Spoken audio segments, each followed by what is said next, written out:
남극의 차가운 바다에서 길을 잃은 함정들, 태평양 한복판에서 연이어 실패하는 구조작전, 뉴질랜드 해군은 절벽 끝에 서 있었습니다. 전 세계가 포기한 불가능한 과업이 있었어요. 미국도 유럽도 일본도 모두 고개를 저었던 그 프로젝트. 10년을 헤맸습니다. 바로 그 마지막 순간 아무도 예상하지 못한 나라가 손을 들었어요. 최근 뉴질랜드 데본포트 기지에 우레와 같은 함성이 울렸습니다. 해군 장병들이 전통춤 하카를 추며 눈물로 외친 그 이름. 놀랍게도 그 대상은 대한민국이었습니다. 도대체 무슨 일이 있었던 걸까요? 세계 최악의 해상난제 앞에서 모든 강대국이 무너졌는데 왜 하필 한국이었을까요? 이야기 시작하기 전에 좋아요와 구독 버튼 가볍게 한번 눌러주시면 저 감동 이야기 서은비에게 정말 따뜻한 격려가 됩니다. 지금 어디에서 이 영상을 시청하고 계신지 아래 댓글에 나눠주세요. 저는 에드워드 콜먼입니다. 뉴질랜드 왕립 해군에서 35년간 복무하며 조달 총괄을 맡아왔죠. 2016년 우리에게는 절체절명의 과제가 하나 있었습니다. 바로 극지 작전부터 재난 구조, 해상 보급까지 모든 걸 통합 수행할 수 있는 슈퍼 군함이 필요했던 거예요. 뉴질랜드는 남태평양과 남극 사이에 위치한 나라입니다. 우리의 책임 구역은 상상을 초월하죠. 남극의 얼음 바다에서 조난된 연구선을 구조해야 하고 태평양 한복판에서 동맹국 함정에 연료를 보급해야 합니다. 자연재해가 발생하면 즉시 출동해 구호물자를 전달해야 하고요. 기존 함정들로는 한계가 명확했습니다. 극지용 쇄빙함은 보급 능력이 부족하고 보급함은 극지 작전이 불가능했어요. 우리가 원한 건 이 모든 기능을 하나로 합친 만능 함정이었습니다. 해군 참모부에서 전 세계 조선소를 대상으로 입찰 공고를 냈죠. 당연히 유럽의 대형 조선소들이 관심을 보일 거라 생각했어요. 영국의 배 시스템즈, 독일의 티센크루프, 이탈리아의 핀칸티에리, 이런 곳들 말입니다. 그런데 결과는 예상과 달랐어요. 하나둘씩 거절 답변이 날아왔습니다. 기술적으로 너무 복잡하다, 경제성이 떨어진다, 리스크가 크다. 이런 이유들이었죠. 미국 쪽도 마찬가지였습니다. 제너럴 다이내믹스에서는 우리 설계로는 극지 작전과 보급 기능을 동시에 만족시키기 어렵다고 했어요. 일본의 미쓰비시 중공업도 기술적 도전이 너무 크다며 손을 들었습니다. 저는 점점 절망적이 되어갔어요. 혹시 우리가 불가능한 걸 요구하고 있는 건 아닐까 하는 생각도 들었습니다. 그러던 어느 날 조달부서 실무자가 제게 말했습니다. 소장님, 한국에서 제안서가 하나 들어왔는데요. 한국이라고? 저는 솔직히 놀랐습니다. 한국이라는 나라는 알고 있었지만 군함을 만든다는 얘기는 들어본 적이 없었거든요. 실무자가 계속 설명했어요. 현대중공업이라는 회사에서 보낸 건데 저희 요구사항을 모두 만족시킬 수 있다고 합니다. 다른 실무자들이 웃으며 말했습니다. 진짜 괜히가요? 한국이 언제부터 군함을 만들었나요? 저도 솔직히 반신반의했어요. 한국 하면 떠오르는 건 자동차나 전자제품 정도였거든요. 삼성이나 LG 같은 브랜드는 알고 있었지만 조선업이 그렇게 발달했다는 건 잘 몰랐습니다. 하지만 당시 상황이 워낙 절박했어요. 다른 선택지가 없었죠. 그래서 한국 측 제안서를 자세히 살펴보기로 했습니다. 제안서를 받아보니 상당히 구체적이었어요. 함정의 재원부터 시작해서 성능, 일정, 가격까지 모든 게 명시되어 있었습니다. 특히 인상적이었던 건 우리가 요구한 복잡한 기능들을 어떻게 구현할 것인지에 대한 설명이 상세했다는 점이에요. 그래도 여전히 의구심은 있었습니다. 정말 한국이 이런 걸 만들 수 있을까? 하는 생각이 머릿속을 떠나지 않았어요. 며칠 후 한국 측에서 연락이 왔습니다. 현대중공업에서 기술진이 직접 뉴질랜드로 와서 브리핑을 하겠다는 내용이었죠. 저는 흔쾌히 동의했어요. 직접 만나봐야 판단할 수 있을 것 같았거든요. 브리핑 당일 회의실에는 해군 관계자들이 가득 모였습니다. 모두들 호기심 반, 의구심 반인 표정이었어요. 그때 한국 대표단이 들어왔습니다. 정현수라는 분이 팀을 이끌고 왔더군요. 첫인상은 조용하고 진중해 보였습니다. 화려한 말솜씨보다는 묵묵히 일을 처리하는 타입 같았어요. 브리핑이 시작되자 분위기가 완전히 바뀌었습니다. 정현수 소장이 보여준 설계안은 정말 놀라웠거든요. 우리가 요구한 모든 기능이 하나의 함정에 완벽하게 통합되어 있었어요. 하지만 여전히 회의적인 목소리들이 있었습니다. 한 참석자가 물었어요. 한국이 이런 대형 군함을 만든 경험이 있나요? 정현수 소장이 차분하게 답했습니다. 저희는 지난 수십 년간 세계 최대 규모의 상선들을 건조해왔습니다. 기술적으로는 충분히 가능합니다. 그 순간 저는 뭔가 다르다는 걸 느꼈어요. 다른 업체들은 어렵다, 복잡하다고 했는데 이들은 가능하다고 단언했거든요. 그것도 아주 자신있게 말이죠. 브리핑이 끝난 후 동료들과 이야기를 나눴습니다. 의견이 갈렸어요. 일부는 한번 해볼 만하다고 했고, 일부는 너무 위험하다고 했습니다. 그날 밤 집에 돌아가서 아내에게 얘기했어요. 오늘 한국 사람들을 만났는데 뭔가 다르더라. 아내가 물었죠. 어떻게요? 저는 잠시 생각한 후 답했습니다. 글쎄, 말로 설명하기는 어렵지만 진짜 할 수 있을 것 같다는 느낌이었어. 하지만 아직 확신은 서지 않았어요. 무엇보다 한국이라는 나라 자체가 우리에게는 미지의 영역이었거든요. 과연 이들을 믿어도 될까요? 우리 해군의 미래를 맡겨도 괜찮을까요? 그런 고민들이 밤새도록 머릿속을 맴돌았습니다. 다음 날 아침 예상치 못한 전화를 받았습니다. 바로 제 아들 리암에게서 온 전화였어요. 리암은 현역 해군 장교로 기술 작전을 담당하고 있습니다. 소식이 빠르더군요. 아버지, 한국 업체를 고려하고 계신다면서요? 목소리에서 우려가 느껴졌어요. 저는 조심스럽게 답했습니다. 그런데 왜? 뭔가 문제라도 있나? 아버지, 이건 너무 큰 도박입니다. 우리 해군의 미래가 걸린 문제예요. 리암의 목소리는 진지했습니다. 30대 젊은 장교로서 현실적인 우려를 하고 있는 거였죠. 한국이 군함을 제대로 만들 수 있을까요? 검증된 적이 있나요? 만약 문제가 생기면 어떻게 할 건가요? 아들의 말을 들으니 저도 다시 한번 고민이 되었어요. 과연 제가 옳은 판단을 하고 있는 걸까요? 그날 오후 해군 내부 회의가 있었습니다. 한국 제안에 대해 논의하는 자리였어요. 회의실에는 각 부서 책임자들이 모였습니다. 그 중에서도 특히 목소리가 큰 사람이 있었어요. 바로 제러미 포스터였습니다. 영국계 다국적 방산기업에서 파견 나온 전문가였죠. 그는 오랫동안 뉴질랜드 해군과 일해온 파트너였어요.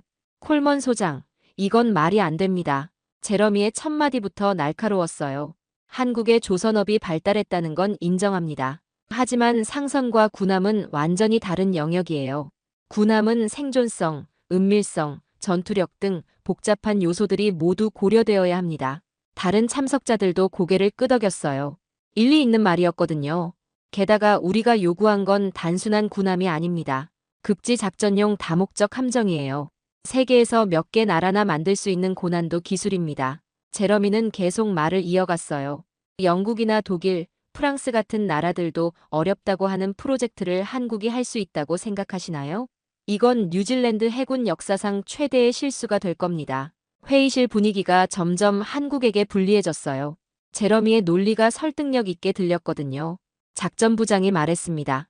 혹시 문제가 생기면 누가 책임질 건가요? 이건 납세자들의 세금으로 진행하는 프로젝트입니다. 기술부장도 우려를 표했어요. 한국 장비의 신뢰성은 어떻게 보장받을 수 있을까요? 유지보수는 어떻게 하고요? 저는 점점 궁지에 몰리는 기분이었습니다. 모든 지적이 합리적으로 들렸거든요. 정말 제가 잘못 판단하고 있는 건 아닐까요? 그때 정보부장이 자료를 꺼내며 말했습니다. 제가 한국 조선업에 대해 조사해 봤는데요. 몇 가지 흥미로운 사실들이 있습니다. 모든 시선이 그에게 집중됐어요. 현재 전 세계 상선의 약 30%가 한국에서 건조되고 있습니다. 특히 액화천 영가스 운반선 같은 고난도 선박 분야에서는 세계 1위예요. 제러미가 끼어들었습니다. 하지만 그건 상선 얘기잖아요. 군함은 다르다고요. 그게 아닙니다. 정보부장이 반박했어요. 한국은 이미 자국 해군용으로 구축함, 프리기함, 잠수함 등을 성공적으로 건조한 경험이 있어요. 기술적 기반은 충분합니다. 회의실이 조용해졌어요. 모두가 생각에 잠겼습니다. 저는 마음속으로 갈등했어요. 한편으로는 제러미의 우려가 이해됐고 다른 한편으로는 한국의 가능성이 궁금했습니다. 회의가 끝난 후 저는 혼자 사무실에 남아 생각했어요. 창밖으로 웰링턴 항구가 보였습니다. 우리 해군 함정들이 정박해 있는 모습을 보니 책임감이 더욱 무거워졌어요. 그날 저녁집에서 아들과 다시 이야기했습니다. 리암이 말했어요. 아버지, 저는 현장에서 일하는 사람으로서 실용적인 관점에서 말씀드리는 겁니다. 검증되지 않은 장비로 작전을 수행하는 건 위험해요. 그럼 넌 어떻게 하라고 생각하나? 차라리 프로젝트를 축소하거나 연기하는 게 낫지 않을까요? 무리하게 추진할 필요는 없다고 봅니다. 아들의 말에 일리가 있었어요. 하지만 한편으로는 아쉬웠습니다. 한국 측이 보여준 자신감과 열정이 인상적이었거든요. 그날 밤 잠자리에 들면서도 고민이 계속됐어요.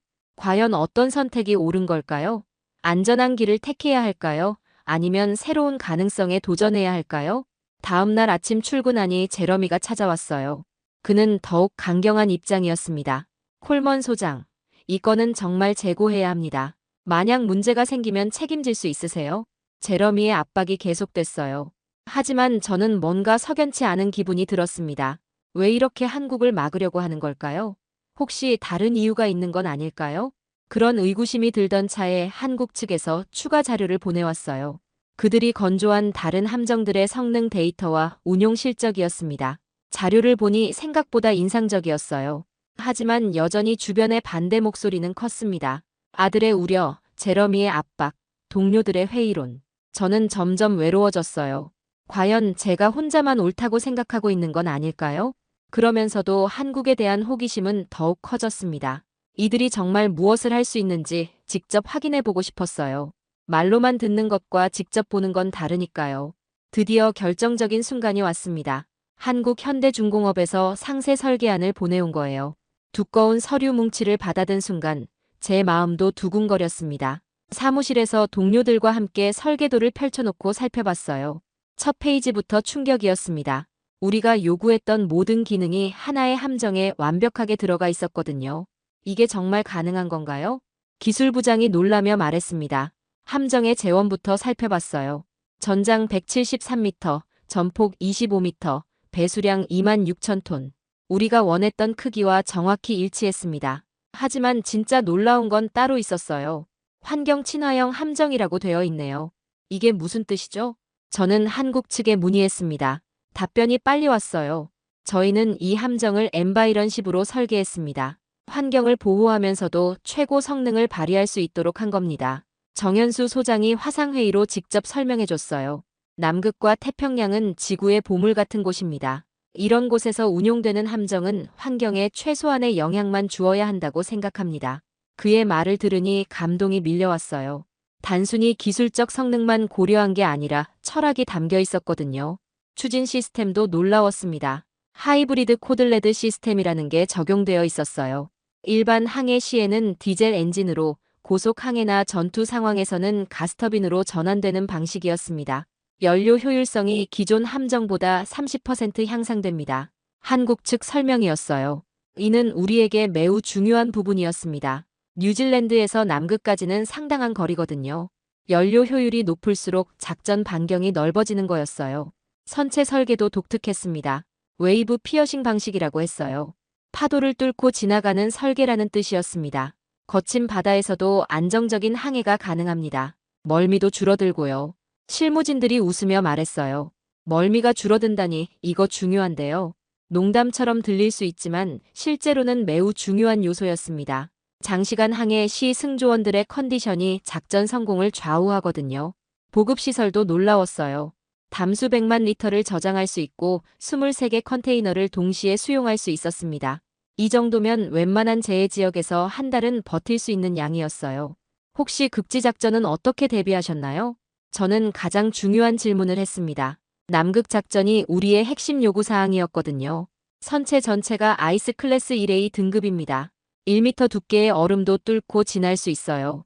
정현수 소장의 답변이었습니다. 그리고 선체 내부에 열선이 설치되어 있어서 얼음이 달라붙는 걸 방지합니다. 극저온에서도 모든 시스템이 정상 작동하도록 설계했고요. 저는 점점 감탄하게 됐어요. 이 정도 세심함이라면 정말 믿을만했거든요. 하지만 가장 인상적이었던 건 따로 있었습니다. 설계도 곳곳에 사용자 편의를 고려한 흔적들이 보였어요.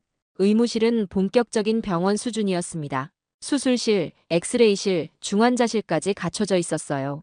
재해 지역에서 환자를 치료할 수 있도록 한 거였습니다. 승조원 거주 공간도 쾌적하게 설계되어 있었어요. 개인 침실마다 독립적인 환기 시스템이 있고 공용 휴게실도 넓었습니다. 장기간 항해 시 승조원들의 스트레스를 최소화하려고 노력했습니다. 한국 측 설명이었어요. 이런 배려까지 생각했다니 정말 놀라웠습니다. 설계도를 다 살펴본 후 동료들과 회의를 했어요. 분위기가 많이 바뀌어 있었습니다. 기술부장이 말했어요. 솔직히 이 정도 설계라면 문제 없을 것 같은데요. 작전부장도 동의했습니다. 실제로 이대로만 만들어진다면 우리가 원하는 모든 기능을 다 할 수 있을 것 같아요. 하지만 여전히 제러미는 회의적이었어요. 설계는 누구나 그럴듯하게 할 수 있습니다. 문제는 실제로 만들 수 있느냐는 거죠. 맞는 말이었어요. 아무리 좋은 설계라도 실제로 구현하지 못하면 의미가 없었거든요. 그때 저는 중요한 결정을 했습니다. 한국에 직접 가서 현대중공업 조선소를 보겠다고 한 거예요. 소장님이 직접 가시겠다고요? 동료들이 놀랐어요. 뉴질랜드에서 한국까지는 꽤 먼 거리였거든요. 그래야 확실히 알 수 있을 것 같아. 내 눈으로 직접 보고 판단하겠어. 일주일 후 저는 한국 울산에 도착했습니다. 현대중공업 조선소에 처음 발을 들여놓은 순간 저는 말문이 막혔어요. 조선소 규모가 상상을 초월했습니다. 축구장 수십 개를 합친 것보다 더 넓었어요. 거대한 크레인들이 하늘을 가리고 있었고 곳곳에서 용접 불꽃이 튀고 있었습니다. 여기서 세계 최대 컨테이너선들이 만들어집니다. 정현수 소장이 안내하며 설명했어요. 저기 보이는 게 40만 톤급 유조선이고 저쪽은 2만 개 컨테이너를 실을 수 있는 컨테이너선입니다. 규모만 큰 게 아니었어요. 곳곳에서 최첨단 기술들이 사용되고 있었습니다. 로봇이 용접을 하고 있었고 컴퓨터로 정밀하게 설계된 부품들이 조립되고 있었어요. 저희는 세계에서 가장 정밀한 선박을 만듭니다. 정현수 소장의 말에 자부심이 느껴졌어요. 그날 저녁 울산 시내에서 한국 관계자들과 저녁 식사를 했습니다. 그들과 이야기하면서 한국의 조선업 역사를 들을 수 있었어요. 70년대까지만 해도 저희는 어선이나 만들던 나라였습니다. 하지만 불과 50년 만에 세계 최고 수준에 올라왔어요. 한 관계자의 말이었습니다. 어떻게 그렇게 빨리 발전할 수 있었나요? 제가 궁금해서 물었어요. 포기하지 않는 정신이었습니다. 안 된다고 하면 더 열심히 했고 불가능하다고 하면 방법을 찾아냈어요. 그 말을 들으니 뭔가 뭉클했습니다. 단순히 기술만으로는 설명할 수 없는 무언가가 있었어요. 조선소 견학을 마치고 뉴질랜드로 돌아오는 비행기 안에서 저는 확신했습니다. 한국은 할 수 있다. 아니, 반드시 해낼 것이다. 2020년 4월, 드디어 아오테아로아함이 뉴질랜드에 인도됐습니다. 3년 반의 기다림 끝에 저희 앞에 나타난 함정을 보는 순간 저는 숨이 멎을 뻗어요. 설계도로만 보던 것이 실제로 눈앞에 있으니 감동이 밀려왔습니다. 하지만 진짜 시험은 이제부터였어요. 아무리 훌륭하게 만들어져도 실전에서 제대로 작동하지 않으면 의미가 없었거든요. 초기 시험 항해들은 순조로웠습니다. 뉴질랜드 근해에서 실시한 성능 테스트에서 모든 시스템이 설계 사양을 만족했어요. 속도, 기동성, 안정성 모두 기대 이상이었습니다. 하지만 2024년 5월 진짜 시험대가 기다리고 있었어요. 미 해군으로부터 긴급 보급 요청이 들어온 거였습니다. 태평양 한복판에서 미 해군 상륙함 박서호에 연료를 보급해달라. 작전 명령이 내려왔을 때 저는 긴장됐어요. 이건 단순한 훈련이 아니라 실전이었거든요. 미군과의 연합작전이라 실패할 수 없었습니다. 박서호는 3만 5천 톤급 대형 상륙함이었어요. 연료 탱크 용량이 3,350만 리터나 됐습니다. 완전히 채우려면 8시간 30분이 필요한 작업이었죠. 날씨가 좋지 않다는 보고가 있습니다. 기상 담당관이 걱정스럽게 말했어요. 태평양에 폭풍이 몰려오고 있다는 예보였습니다. 함장이 저에게 물었어요. 소장님, 어떻게 하시겠습니까? 날씨가 좋아질 때까지 기다릴까요? 저는 잠시 고민했습니다. 하지만 미군은 긴급히 연료가 필요한 상황이었어요. 지연할 수 없었습니다. 예정대로 진행합시다. 아오테아로아가 어떤 성능인지 확인해 볼 좋은 기회입니다. 출항 당일 파도가 5m까지 치솟고 있었어요. 웬만한 함정은 항해하기 어려운 조건이었습니다. 승조원들도 긴장한 기색이 역력했어요. 그런데 아오테아로아함은 놀라웠습니다. 거친 파도를 뚫고 나가는 모습이 마치 칼로 물을 자르는 것 같았어요. 웨이브 피어싱 선체 설계의 효과였습니다. 함장님, 멀미하는 승조원이 거의 없습니다. 부함장이 놀라며 보고했어요. 보통 이런 날씨에는 승조원의 절반 이상이 멀미로 고생하는데 아오테아로아에서는 그런 일이 없었습니다. 12시간 후 박서호와 만났습니다. 거대한 미군 함정이 파도에 흔들리고 있었어요. 보급 작업을 하기에는 매우 위험한 상황이었습니다. 정말 이 날씨에 보급이 가능할까요? 젊은 장교가 걱정스럽게 물었어요. 해봅시다. 아오테아로아를 믿어보자고요. 함장이 결연하게 말했습니다. 보급 작업이 시작됐어요. 두 함정 사이에 연료 호스가 연결됐습니다. 파도 때문에 함정들이 계속 흔들렸지만 아오테아로아의 자동 위치 유지 시스템이 완벽하게 작동했어요. 신기하네요. 엔진 소리가 거의 들리지 않아요. 한 승조원이 말했습니다. 맞는 말이었어요. 하이브리드 추진 시스템 덕분에 소음이 최소화됐거든요. 시간이 흘러갔습니다. 3시간, 5시간, 7시간. 폭풍은 더욱 거세졌지만 보급 작업은 계속됐어요. 아오테아로아는 마치 태평양 한복판에 고정된 것처럼 안정적이었습니다. 믿을 수 없습니다. 이 날씨에 이렇게 정확하게 위치를 유지할 수 있다니. 미군 측에서 감탄하는 무전이 들려왔어요. 8시간 30분 만에 보급이 완료됐습니다. 3,350만 리터의 연료가 한 방울의 손실도 없이 전달됐어요. 폭풍 속에서 벌어진 기적이었습니다. 보급 완료. 미션 성공입니다. 함장의 선언과 함께 함교에서 환호성이 터졌어요. 모든 승조원이 웃고 있었습니다. 미군 박서호에서 감사 메시지가 왔어요. 아오테아로아의 완벽한 보급 지원에 감사한다. 이런 극한 상황에서 이 정도 성능을 보인 함정은 처음 봤다. 그날 저녁 함상에서 간단한 축하 모임을 가졌어요. 승조원들의 얼굴에 자부심이 가득했습니다. 소장님, 한국이 정말 대단한 함정을 만들어줬네요. 한 장교가 말했습니다. 그러게 말이야. 처음엔 의심도 했는데 이제는 완전히 믿게 됐어. 다른 장교도 동의했어요. 저는 그날 밤 개인실에서 혼자 생각에 잠겼습니다. 한국을 믿기로 한 결정이 옳았다는 확신이 들었어요. 단순히 기술적으로 우수한 것을 넘어서 정말 신뢰할 수 있는 파트너라는 걸 확인했거든요. 다음 날 뉴질랜드로 돌아가는 길에 또 다른 시험이 기다리고 있었어요. 피지 근처에서 발생한 지진으로 쓰나미 경보가 발령된 거였습니다. 아오테아로아함에 긴급 구호 명령이 내려졌습니다. 무전이 들려왔어요. 피지 외딴섬에 고립된 주민들을 구조하라는 지시였습니다. 우리가 가장 가까운 함정인가요? 저는 작전실에 물었어요. 그렇습니다. 현재 우리가 가장 빠르게 도달할 수 있는 함정입니다. 함장이 즉시 항로를 변경했어요. 아오테아로아는 최고 속력으로 피지를 향해 달렸습니다. 피지에 도착했을 때 상황은 심각했어요. 쓰나미로 인해 여러 섬의 주민들이 고립되어 있었습니다. 식수와 의료용품이 절실히 필요한 상황이었어요. 구호물자 준비 완료. 보급 담당관이 보고했어요. 100만 리터 담수 제조 시설과 23개 컨테이너의 구호물자가 준비됐습니다. 헬리콥터를 이용해 구호 작업을 시작했어요. 아오테아로아의 넓은 비행갑판 덕분에 헬기 운용이 매우 수월했습니다. 의무실에 환자가 들어오고 있습니다. 의무 담당관의 보고였어요. 부상자들을 치료하기 위해 함상병원이 가동됐습니다. 3일간의 구호 작업 결과 800명의 주민을 구조하고 5,000명에게 구호물자를 전달했어요. 20명의 중환자를 치료해서 생명을 구했습니다. 뉴질랜드 해군의 신속한 구호 작업에 감사한다. 피지 정부에서 공식 감사 메시지를 보내왔어요. 뉴질랜드로 돌아오는 함상에서 저는 승조원들과 이야기를 나눴습니다. 이번 작전을 통해 뭘 느꼈나요? 제가 물었어요.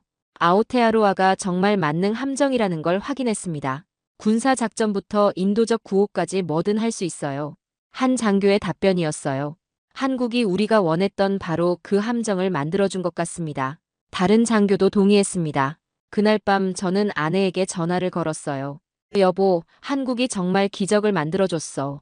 이런 함정이 있다니 꿈만 같다고. 아내가 웃으며 답했습니다. 당신 목소리가 정말 기뻐 보여요. 그렇게 좋은가 봐요. 좋은 정도가 아니야. 이건 우리 해군 역사상 최고의 함정이 될 거야. 그렇게 아오테아로아함은 모든 의구심을 날려버렸습니다. 한국의 기술력이 말이 아닌 실력으로 증명된 순간이었어요. 2020년 6월 15일 아오테아로아함이 뉴질랜드 본토에 첫 입항하는 날이었습니다. 이날을 위해 뉴질랜드 해군은 특별한 환영식을 준비했어요. 바로 우리의 전통 무용인 하카로 새로운 함정을 맞이하기로 한 거였습니다. 하카는 단순한 춤이 아닙니다. 우리 조상들이 전쟁터에서 적을 위압하고 아군의 사기를 높이기 위해 만든 신성한 의식이에요. 새로운 전사를 맞이할 때도 하카를 춥니다. 이번 하카는 특별해야 합니다. 해군 의전팀장이 말했어요. 아오테아로아는 우리 해군 역사상 가장 중요한 함정이거든요. 준비 과정에서 한국 측에서 뜻밖의 제안이 왔습니다. 현대중공업 관계자들이 한국의 전통 의식인 진혼굿을 올리고 싶다는 거였어요. 진혼굿이 뭔가요? 저는 잘 몰라서 물었습니다. 정현수 소장이 설명해줬어요. 배를 처음 바다에 띄울 때 안전을 기원하는 우리 전통 의식입니다. 배에 혼을 불어넣어 생명력을 주는 의미가 있어요. 처음엔 조금 당황했습니다. 하카와 진온굿을 함께 한다니 과연 어울릴까 하는 생각이 들었거든요. 두 문화가 충돌하지 않을까요? 의전 팀장이 우려를 표했어요. 하지만 저는 흥미롭다고 생각했습니다. 뉴질랜드와 한국의 전통이 만나는 것, 그것도 나쁘지 않겠다는 생각이 들었어요. 해봅시다. 두 나라의 우정을 상징하는 의미 있는 행사가 될 것 같은데요. 며칠 전부터 리허설이 시작됐어요. 뉴질랜드 해군 의장대가 하카를 연습하고 한국 측에서는 진홍굿 준비를 했습니다. 처음 두 의식을 함께 해보니 약간 어색했어요. 하카의 강렬한 구호와 진홍굿의 차분한 장단이 따로 노는 것 같았거든요. 어떻게 하면 조화롭게 할 수 있을까요? 리허설을 지켜보던 저는 고민했습니다. 그때 한국 측 무용 담당자가 제안했어요. 진온굿의 북장단에 하카를 맞춰보면 어떨까요? 참신한 아이디어였어요. 진온굿의 북소리를 기본 리듬으로 하고 거기에 하카의 동작을 맞추는 거였습니다. 다시 시도해봤어요. 이번에는 놀라웠습니다. 북의 웅장한 소리와 하카의 힘찬 구호가 절묘하게 어우러졌거든요. 이거 정말 좋은데요? 의장대 대장이 감탄했어요. 마치 하나의 의식 같아요. 한국 측 관계자도 만족해했습니다. 입항 당일 데벤포트 해군 기지에는 많은 사람들이 모였어요. 해군 관계자들은 물론이고 시민들, 언론도 와 있었습니다. 오후 2시 수평선 너머로 아오테아로아함이 모습을 드러냈어요. 2만 6천 톤의 거대한 함정이 당당하게 다가오는 모습은 정말 장관이었습니다. 저게 우리 함정인가요? 한 시민이 감탄하며 말했어요. 정말 크네요. 영화에서나 봤던 함정 같아요. 항구에 도착한 아오테아로아함에서 승조원들이 내렸어요. 함장을 비롯해 전체 승조원 163명이 도열했습니다. 이제 환영식이 시작됐어요. 먼저 뉴질랜드 해군 의장대가 나섰습니다. 카마테, 카마테, 하카가 시작됐어요. 의장 대원들이 무릎을 굽히고 가슴을 치며 힘찬 구호를 외쳤습니다.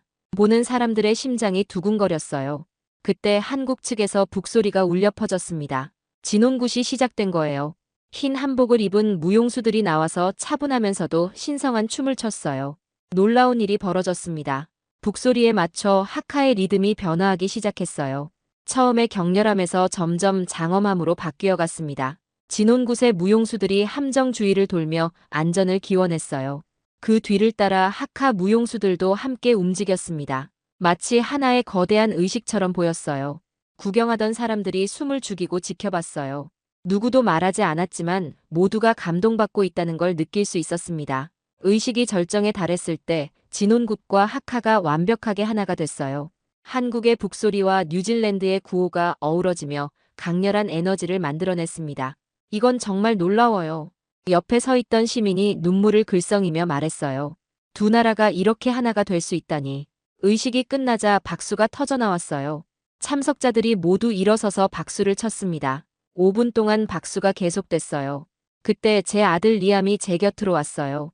그의 눈에 눈물이 고여 있었습니다. 아버지, 리암이 말을 잇지 못했어요. 감동으로 목이 메인 것 같았습니다. 어떤 기분이나? 저는 조용히 물었어요. 죄송합니다. 제가 틀렸어요. 리암이 진심으로 사과했습니다. 한국을 의심했던 제 자신이 부끄러워요. 오늘 이 광경을 보니까 이건 단순한 계약이 아니라 진짜 우정이었네요. 저는 아들의 어깨를 토닥였어요. 아무 말하지 않았지만 마음이 따뜻해졌습니다. 의식 후에는 함정 견학 시간이 있었어요. 시민들이 아오테아로아함 내부를 둘러볼 수 있었습니다. 와, 이게 다 우리 함정이에요? 한 아이가 신기해하며 물었어요. 그래, 이제 이 함정이 우리를 지켜줄 거야. 아버지가 자랑스럽게 답했습니다. 함교를 구경하던 한 시민이 말했어요. 영화에서나 봤던 최첨단 장비들이 다 있네요. 정말 대단해요. 의무실을 본 간호사가 감탄했습니다. 이 정도면 웬만한 병원보다 시설이 좋네요. 정말 환자 치료에 최적화되어 있어요. 저녁에는 공식 만찬이 있었어요. 한국과 뉴질랜드 관계자들이 모두 참석했습니다. 뉴질랜드 해군 참모총장이 연설했어요. 오늘 우리는 역사적인 순간을 목격했습니다. 아오테아로아함은 단순한 군함이 아닙니다. 한국과 뉴질랜드의 우정이 만들어낸 걸작품입니다. 정현수 소장도 답사를 했어요. 이 함정에는 저희의 최고 기술뿐만 아니라 뉴질랜드에 대한 진심도 담겨 있습니다. 앞으로 오랫동안 뉴질랜드를 지켜주는 든든한 파트너가 되길 바랍니다. 만찬이 끝난 후 저는 혼자 부두를 걸었어요. 조명을 받은 아오테아로아함이 밤바다에 떠있는 모습이 정말 아름다웠습니다. 한국을 선택하길 잘했다. 마음속으로 생각했어요. 오늘 하루만으로도 그 확신은 충분했습니다. 그날 밤 집에 돌아와서 아내에게 얘기했어요. 여보, 오늘 정말 감동적인 하루였어. 어떤 일이 있었는데요? 한국과 우리나라의 전통이 만나서 하나가 되는 걸 봤어. 정말 아름다웠어. 아내가 웃으며 말했어요. 당신 얼굴이 정말 밝아 보여요. 오늘 일이 그렇게 좋았나 봐요. 좋다는 표현으로는 부족해. 이건 평생 잊지 못할 감동이었어. 그렇게 아오테아로아함은 단순한 군함을 넘어서 두 나라를 잇는 다리가 됐습니다. 기술과 성능도 훌륭했지만 무엇보다 마음과 마음을 연결해주는 특별한 함정이 된 거예요. 입항식이 끝난 다음 날 아침, 저는 평상시보다 일찍 눈이 떴어요. 어젯밤의 감동이 아직도 생생했거든요. 하카와 진온굿이 어우러지던 그 순간, 두 나라의 마음이 하나가 되는 걸 느꼈습니다. 아침 식사를 하고 있는데 문 앞에서 차 소리가 났어요. 창문으로 내다보니 리암이 와 있었습니다. 평소와 달리 표정이 심각해 보였어요. 아들이 왔네. 아내에게 말하며 문을 열어줬습니다. 안녕하세요, 아버지. 리암이 인사했어요. 목소리가 평소보다 조용했습니다. 일찍 왔네. 무슨 일이라도 있나? 저는 궁금해서 물었어요. 아버지와 얘기하고 싶은 게 있어서요. 리암은 거실 소파에 앉으며 말했습니다. 뭔가 진지한 이야기를 하려는 것 같았어요. 커피 마실래? 아내가 물었지만 리암은 고개를 저었습니다. 괜찮습니다, 어머니. 저도 리암 맞은편에 앉았어요. 아들의 표정이 심상치 않아 보였거든요. 무슨 일인지 말해봐. 제가 먼저 물었습니다. 리암이 잠시 망설이더니 입을 열었어요. 아버지, 어제 입항식을 보면서 많은 생각을 했어요. 어떤 생각? 제가 한국에 대해 가졌던 생각들 말이에요. 리암의 목소리에 뉘우침이 담겨 있었습니다. 처음 아버지께서 한국 업체를 고려한다고 하셨을 때 저는 반대했었죠. 맞는 말이었어요. 리암은 당시 가장 강하게 반대했던 사람 중 하나였습니다. 한국이 우리가 원하는 수준의 함정을 만들 수 있을지 의문이었어요. 검증되지 않은 기술에 우리 해군의 미래를 맡기는 게 위험하다고 생각했습니다. 리암이 계속 말했어요. 그래서 아버지께 말씀드렸죠. 우리 미래를 도박하지 말라고. 그때의 일이 생각났어요. 아들이 얼마나 걱정하고 있었는지 알 수 있었거든요. 그런데 어제 입항식을 보면서 깨달았어요. 리암의 목소리가 떨리기 시작했습니다. 이건 단순한 사업이 아니었다는 걸요. 무슨 뜻이지? 저는 좀 더 자세히 듣고 싶었어요. 한국 사람들이 진온굿을 올리는 모습을 보면서 느꼈어요. 저들은 정말 진심이구나 하고요. 리암이 잠시 말을 멈췄어요. 감정을 정리하는 것 같았습니다. 진온굿이라는 게 단순한 의식이 아니잖아요. 배에 혼을 불어넣어서 안전을 기원하는 거라고 하더라고요. 그래, 정현수 소장이 그렇게 설명해줬지. 그 순간 깨달았어요. 한국 사람들은 아오테아로아함을 단순한 상품으로 보지 않는다는 걸요. 리암의 말이 계속됐어요. 저들에게는 뉴질랜드 해군의 안전을 책임지는 소중한 파트너인 거였어요. 맞는 말이었어요. 입항식에서 한국 관계자들의 진심을 느낄 수 있었거든요. 그리고 하카와 진온굿이 어우러지는 걸 보면서 정말 감동받았어요. 리암의 눈에 눈물이 맺혔습니다. 두 나라의 전통이 이렇게 자연스럽게 하나가 될 수 있다니. 이건 정말 특별한 일이었어요. 저도 마음이 뭉클해졌어요. 아들이 어제의 감동을 진심으로 느꼈다는 걸 알 수 있었거든요. 아버지, 제가 틀렸습니다. 리암이 고개를 숙이며 말했어요. 한국을 의심했던 제 자신이 부끄러워요. 아들아. 제가 말하려 했지만 리암이 계속 말했습니다. 아버지는 처음부터 알고 계셨던 거죠? 한국이 특별한 나라라는 걸요. 저는 잠시 생각해봤어요. 처음부터 확신했던 건 아니었거든요. 솔직히 말하면 나도 처음엔 확신하지 못했어. 하지만 직접 만나보고 느꼈지. 이들은 다르다는 걸. 어떻게 다르다는 걸 느끼셨어요? 리암이 궁금해하며 물었어요. 글쎄, 한마디로 설명하기는 어렵지만 진정성이 있었어. 돈벌이를 위한 사업이 아니라 정말 우리를 위한 최고의 함정을 만들려는 마음이 느껴졌거든. 그런 걸 어떻게 알 수 있었나요? 설계도를 볼 때부터 알 수 있었어. 우리가 요구하지도 않은 세세한 부분까지 고려해서 만들어놨더라고. 승조원들의 편의를 위한 시설들, 환경을 고려한 설계. 이런 건 의무사항이 아니었는데도 말이야. 리암이 고개를 끄덕였어요. 아, 그런 차이점이 있었군요. 그리고 울산 조선소를 방문했을 때 확신했지. 그들의 기술력과 열정을 직접 봤거든. 저는 당시를 회상하며 말했어요. 정현수 소장이 설명해 주는 걸 보면서 느꼈어. 이 사람은 정말 자부심을 갖고 일하는구나 하고. 저도 몇 번 만나봤는데 정말 신중하고 성실한 분 같더라고요. 리암도 동의했습니다. 그런데 아들아, 네가 반대했던 것도 이해해. 현실적인 우려를 하는 게 당연하거든. 저는 아들을 위로하고 싶었어요. 해군 장교로서 리스크를 걱정하는 건 오히려 책임감 있는 자세야. 하지만 결과적으로 아버지가 옳았잖아요. 결과론적으로 그렇게 된 거지. 당시엔 나도 확실하지 않았어. 저는 솔직하게 말했어요. 그때 아내가 커피를 가져다 주며 끼어들었어요. 리암아, 내 아버지도 처음엔 고민 많이 했어. 밤잠도 못 이룰 정도로. 정말요? 응. 한국을 선택하는 게 맞는지 계속 자문하더라고. 아내의 말에 리암이 놀라는 표정을 지었어요. 아버지도 확신이 서지 않으셨구나. 당연하지. 이런 큰 결정을 쉽게 내릴 수 있겠나. 저는 웃으며 말했어요. 그런데 지금은 어떠세요? 리암이 물었습니다. 지금은 확신해. 한국을 선택한 게 우리 해군 역사상 최고의 결정이었다고. 저도 그렇게 생각해요. 리암이 진심으로 말했습니다. 어제 태평양 보급 작전 보고서를 읽어봤는데 정말 놀라웠어요. 그 악천후에서도 완벽하게 임무를 수행했다니. 그래, 그때 정말 자랑스러웠어. 저도 그날을 떠올리며 말했어요. 아버지, 앞으로는 한국을 적극 지지하겠습니다. 리암이 다짐하듯 말했어요. 다른 장교들에게도 아우테아로아함의 우수성을 알리겠어요. 고마워, 아들아. 저는 진심으로 감사했습니다. 그날 점심을 함께 먹으면서 아우테아로아함에 대한 이야기를 더 나눴어요. 리암은 기술적인 측면에서, 저는 조달 과정에서의 경험을 중심으로 얘기했습니다. 이제 다른 나라들도 한국에 관심을 갖기 시작할 거예요. 리암이 말했어요. 그럴 거야. 우리가 증명했으니까. 아버지가 한국의 가능성을 처음 발견한 거네요. 그렇게 보면 되겠네. 저는 뿌듯한 마음이 들었어요. 오후에 리암이 돌아간 후 저는 혼자 생각에 잠겼습니다. 아들의 변화된 모습을 보니 한국의 진정성이 더욱 느껴졌어요. 세대를 넘어서 감동을 줄 수 있는 그런 힘이 있었던 거죠. 그날 저녁 정현수 소장에게 메시지를 보냈어요. 어제 입항식 정말 감동적이었습니다. 제 아들도 한국의 진심을 느꼈다고 하네요. 곧 답장이 왔어요. 저희도 뉴질랜드의 따뜻한 환영에 정말 감사했습니다. 앞으로도 좋은 파트너가 되겠습니다. 그 순간 저는 확신했어요. 한국과 뉴질랜드의 우정은 이제 시작일 뿐이라는 걸요.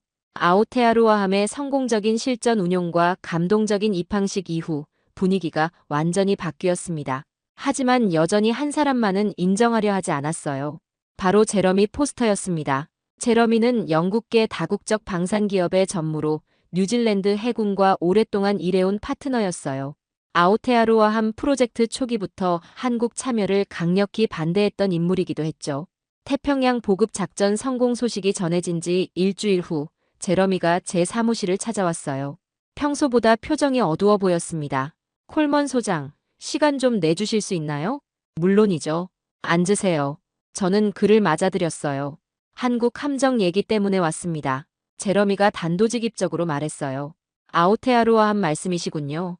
어떤 얘기인지요? 최근 성과는 인정합니다. 하지만 여전히 우려되는 부분들이 있어요. 제러미의 목소리에 불만이 섞여 있었습니다. 어떤 우려인지 구체적으로 말씀해 주세요. 장기적인 신뢰성 문제입니다.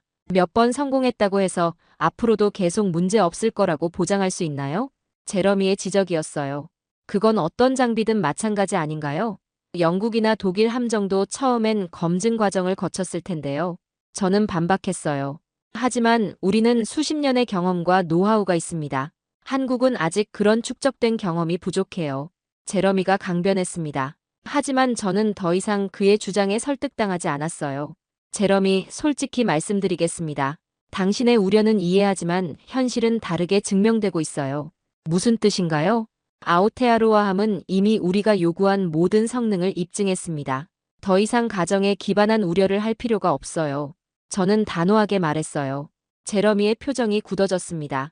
그는 몇 주 후 다른 방법을 시도했어요.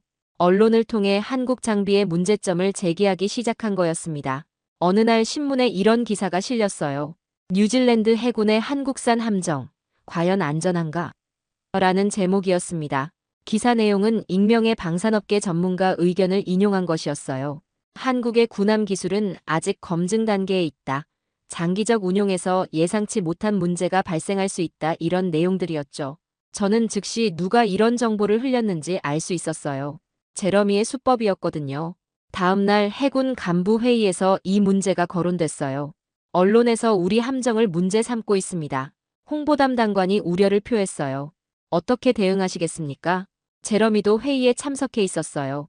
그는 마치 자신과는 무관한 일인 양 침묵하고 있었습니다. 사실에 기반해서 대응하겠습니다. 저는 단호하게 말했어요. 아오테아루아함의 실제 성능과 운용 실적을 공개하면 됩니다. 며칠 후 해군은 공식 브리핑을 열었어요. 아오테아루아함의 지난 6개월간 운용 성과를 상세히 발표했습니다. 총 12회의 작전 수행, 완벽 성공률 100%, 연료 보급 작업 8건, 모두 계획된 시간 내 완료. 급지 작전 3건, 설계 사양 범위 내에서 완벽 수행. 의료 지원 5건, 총 47명의 환자 치료. 데이터는 명확했어요. 아오테아루아함은 모든 면에서 기대를 뛰어넘는 성과를 보여주고 있었습니다. 언론의 반응도 바뀌었어요. 뉴질랜드 해군의 새로운 자랑, 아오테아루아함, 한국 기술의 우수성 입증 이런 제목의 기사들이 나오기 시작했습니다. 제러미는 점점 궁지에 몰렸어요. 그의 비판에 더 이상 귀 기울이는 사람이 없었거든요. 결정적인 순간은 3개월 후에 왔어요. 뉴질랜드 총리가 아오테아루아함을 직접 시찰하기로 한 거였습니다. 총리 시찰 당일, 아오테아루아함은 완벽한 모습을 보여줬어요. 총리는 함정 곳곳을 둘러보며 감탄했습니다. 정말 인상적입니다. 이런 첨단 함정이 우리 해군에 있다니 자랑스럽네요. 총리의 말이었어요.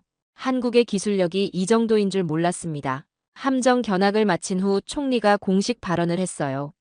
아오테아루아함은 뉴질랜드 해군의 새로운 전력일 뿐만 아니라 한국과의 우정을 상징하는 소중한 자산입니다. 앞으로 한국은 우리의 중요한 파트너가 될 것입니다. 총리의 발언은 매우 의미가 컸어요. 정부 차원에서 한국과의 협력을 공식화한 거였거든요. 그날 오후 제러미가 다시 제 사무실을 찾아왔어요. 이번에는 표정이 많이 달라 보였습니다. 콜먼 소장. 네, 무슨 일이시죠? 총리 발언을 들었습니다. 제러미가 조심스럽게 말했어요. 네, 들으셨군요. 제가 좀 성급했던 것 같습니다. 처음으로 제러미가 자신의 잘못을 인정하는 듯한 말을 했어요. 어떤 면에서 말씀이신가요? 한국에 대한 평가 말입니다. 제가 너무 보수적으로 접근했던 것 같아요. 그렇군요. 저는 별다른 반응을 보이지 않았어요. 앞으로는 좀 더 개방적인 자세를 갖겠습니다. 제러미가 말했지만 저는 이미 관심이 없었어요. 너무 늦은 후회였거든요. 다음 주 해군 간부 회의에서 더 결정적인 일이 벌어졌어요. 칠레, 남아프리카 공화국, 필리핀에서 비슷한 함정을 주문하고 싶다는 문의가 들어온 거였습니다. 다른 나라들이 우리 함정을 보고 감탄했다고 합니다. 국제협력 담당관이 보고했어요. 특히 급지작전 능력과 다목적 기능에 높은 평가를 했다고 하네요. 이는 곧 한국의 조선 기술이 세계적으로 인정받았다는 의미였어요. 제러미는 이제 완전히 수세에 몰렸습니다. 회의에서도 발언을 거의 하지 않았어요. 몇 달 후 제러미는 뉴질랜드를 떠났습니다. 본사로 복귀한다는 이유였지만 사실상 실패를 인정한 것이나 다름없었어요.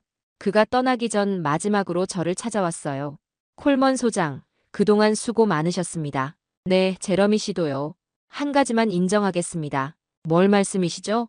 당신이 옳았습니다. 한국은 정말 대단한 파트너였어요. 제러미의 마지막 인정이었어요. 고맙습니다. 늦었지만 인정해 주셔서요. 저는 담담하게 답했어요. 제러미가 떠난 후 사무실이 조용해졌어요. 오랫동안 한국을 둘러싼 논쟁이 드디어 끝난 것 같았습니다. 그날 저녁 집에서 아내에게 얘기했어요. 여보, 제러미가 드디어 인정했어. 정말요? 뭐라고 했는데요?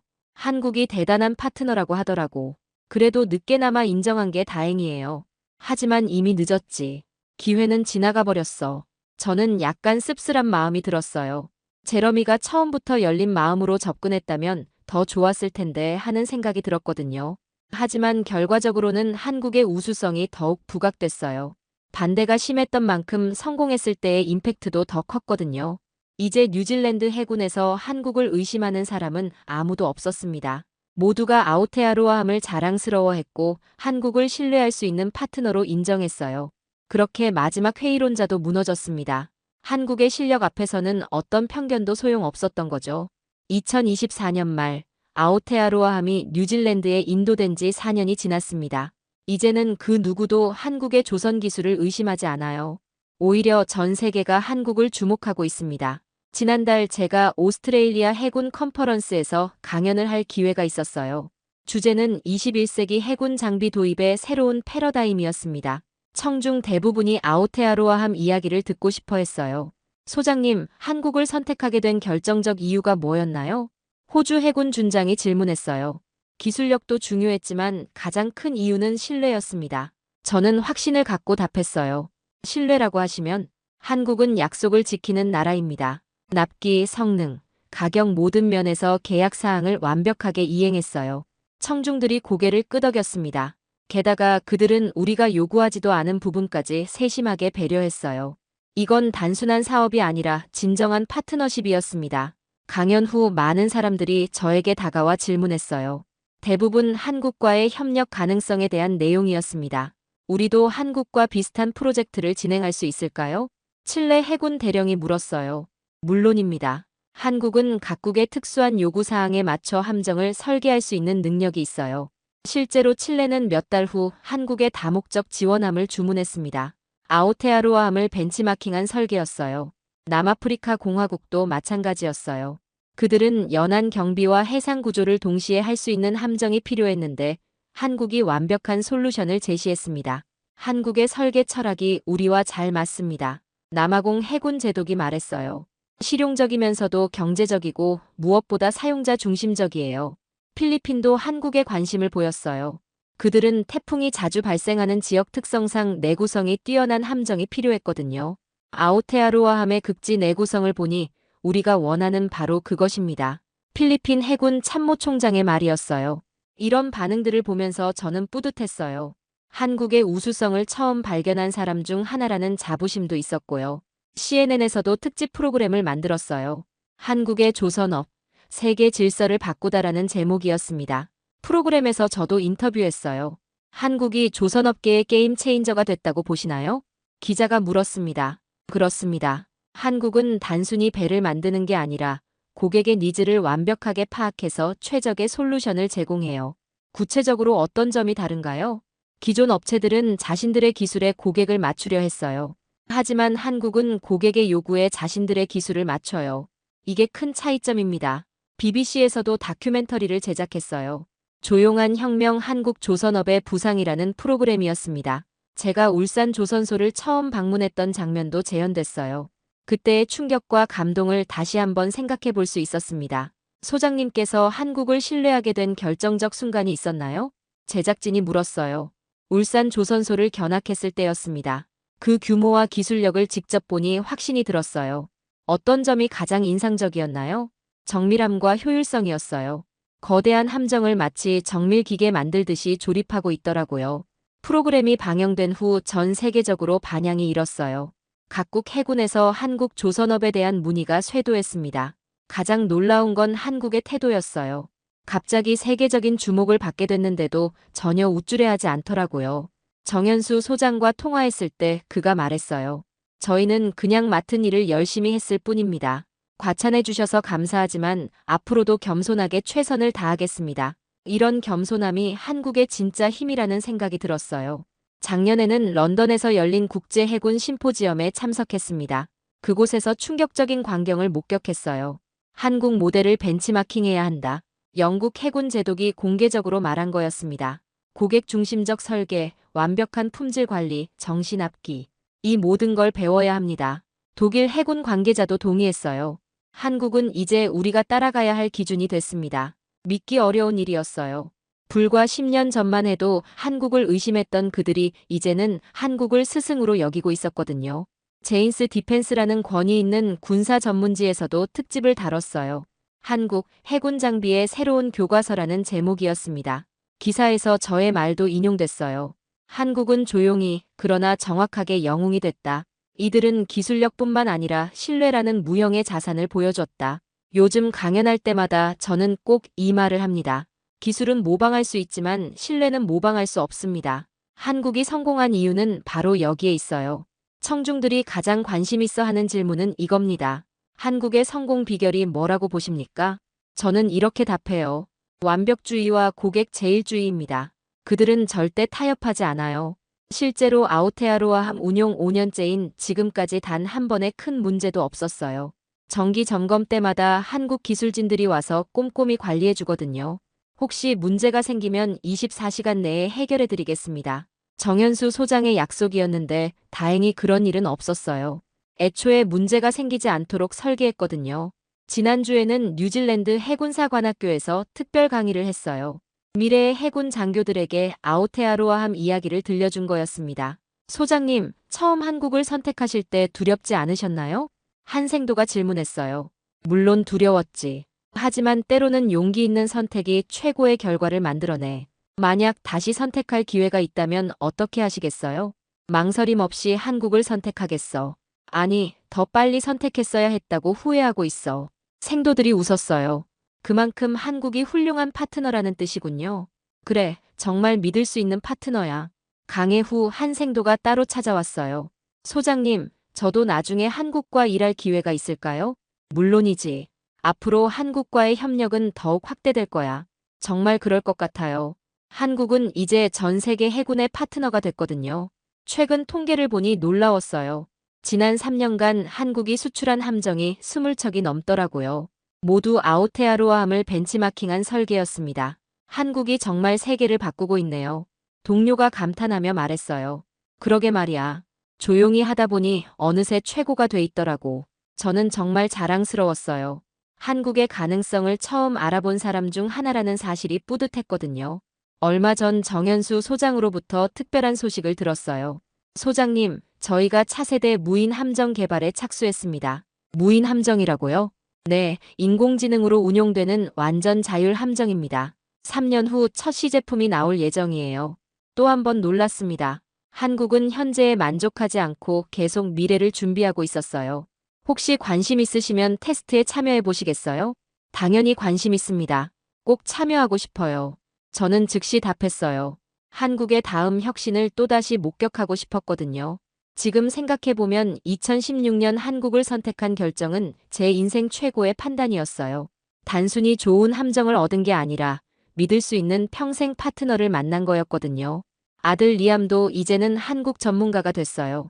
한국어도 배우고 있고 한국 문화에도 관심이 많아졌습니다. 아버지 덕분에 정말 좋은 나라를 알게 됐어요. 리암이 고마워했어요. 나도 한국 덕분에 많이 배웠어. 정말 그래요. 한국을 통해 겸손함과 성실함의 가치를 다시 깨달았거든요. 이제 저는 확신합니다. 21세기는 한국의 시대가 될 거라고. 기술력, 성실함, 신뢰성을 모두 갖춘 나라는 흔하지 않아요. 앞으로도 한국은 계속 세상을 놀라게 할 겁니다. 조용하지만 확실하게, 겸손하지만 당당하게 말이에요. 그리고 저는 그 과정을 지켜보는 행운을 얻었습니다. 한국이라는 위대한 나라와 함께한 이 여정을 평생 잊지 못할 거예요. 여러분 오늘 이야기 어떠셨나요? 처음엔 의심했고 주변의 반대도 심했어요. 하지만 결과는 모든 걸 증명했습니다. 대한민국은 단순히 함정을 만든 게 아니라 신뢰와 우정을 만들어냈어요.